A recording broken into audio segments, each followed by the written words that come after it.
Coming up, 4 teenagers have been arrested and charged after leading Amarillo police on a chase in a stolen vehicle. What police say they found inside of that vehicle ahead. And a new presidential executive order will have a direct impact on the cattle market, how it could also impact your shopping cart. And we're tracking more storms here across the panhandles. We'll have more on local weather forecast. KAMR Local 4 News at 10 starts in the next 30 seconds. Live from your local news leader, home of the #1 10 p.m. newscast on the High Plains. KAMR Local 4 News at 10 starts now. 4 teens have been arrested after fleeing from Amarillo police in a stolen vehicle. Thanks for joining us tonight. I'm Judd Baker. Police also say they found multiple stolen items inside of that vehicle, which was stolen just hours earlier. That story topping our news tonight at 10. Police were called to an area near Arden and Hurst just before 5 yesterday morning on a possible auto burglary. APD says the suspect vehicle had been reported the same morning in other neighborhoods. When officers got there, they tried to stop the vehicle, but it took off. The chase ended on Loop 335 when the vehicle attempted to turn south onto Canyon Drive, but hit a concrete barrier. That's when police say 4 teens fled the vehicle, but they were all caught by officers. A 15-year-old was found with a handgun and a 16-year-old was caught near another handgun. Both were booked into the youth center of the High Plains for unlawful carrying of a weapon, evading arrest, detention, theft, and organized criminal activity. A driver who was 16 years old and a 17-year-old were also booked into the youth center for the High Plains for evading arrest, detention, theft, and organized criminal activity. 2 more handguns were later found in the area where the arrests were made. A new presidential executive order will have a direct impact on the cattle market. KAMR Local 4's Ricky Sayer is in Washington with how the order could also impact your shopping cart.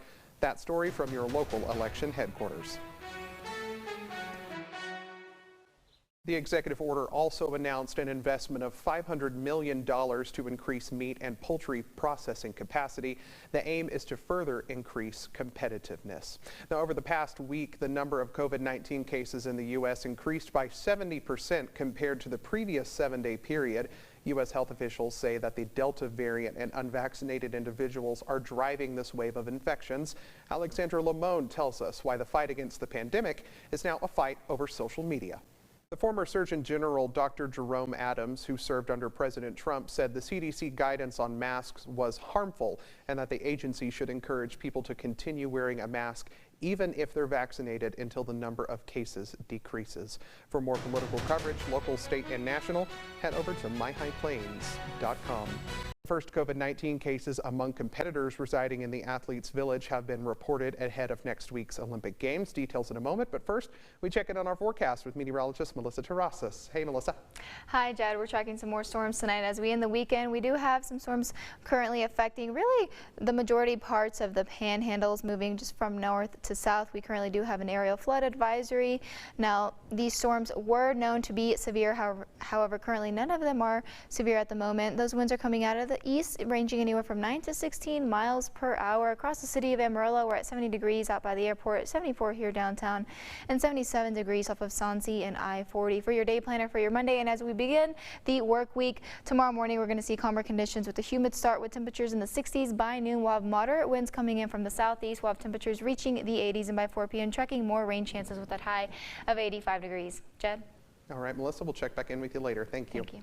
Tokyo Olympic organizers today reported the first COVID-19 cases among competitors residing in the Athletes Village, and its population swells ahead of the start of the games next week.